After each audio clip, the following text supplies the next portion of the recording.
ఈ వీడియోని ఒక్కసారి చూడండి. ఒక సెలబ్రిటీ విసిరేసిన చెమట పట్టిన టీషర్ట్ కోసం మన దేశం యువత ఎంతలా పోటీ పడుతున్నారో.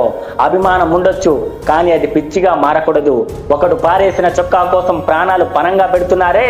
ఏ రోజైనా ఇంట్లో మీ నాన్న వేసుకున్న చొక్కాను ఆప్యాయంగా చేత్తో పట్టుకున్నారా? నిన్ను మహారాజులా బతికించడం కోసం తన ఆశలను చంపుకొని ఎండనక వాననక రక్తాన్ని చెమటగా మార్చి ఇంటికి వస్తాడే నీ తండ్రి. ఆయన చెమట చుక్కల విలువను ఎప్పుడైనా గుర్తించావా? అతను పడే కష్టం తన కలల కోసం కాదు, తన కోరికల కోసం, అంతకంటే కాదు, నీ కలల కోసం, నీ భవిష్యత్ కోసం. ఎండైనా వానైనా అలసటైనా తన కష్టాన్ని చెమటగా, ఆ చెమటను డబ్బుగా మార్చి ఆ డబ్బును నీ ముఖంలో నవ్వుగా మార్చే వ్యక్తి నాన్న. పారేసిన బట్టల కోసం పాకులాడే ఈ బానిసత్వం వదిలేయి. నీ కోసం పంచేయి, నీ కుటుంబం కోసం పంచేయి. రేపు ఆ కష్టమే నీకు అన్నం పెడుతుంది, నీ పిల్లలకు చదువు చెబుతుంది, నీ భవిష్యత్తును నిర్మిస్తుంది.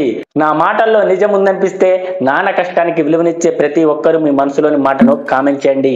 ఈ గుడ్డి అభిమానంలో బ్రతుకుతున్న ప్రతి ఒక్కరు కళ్ళు తెరిపించడానికి ఈ వీడియోని షేర్ చేయండి. నా ఎక్స్ప్లెనేషన్ మీకు నచ్చితే ఈ వీడియోని లైక్ చేసి మన ఛానల్ని సబ్స్క్రైబ్ చేసుకోండి. జై హింద్.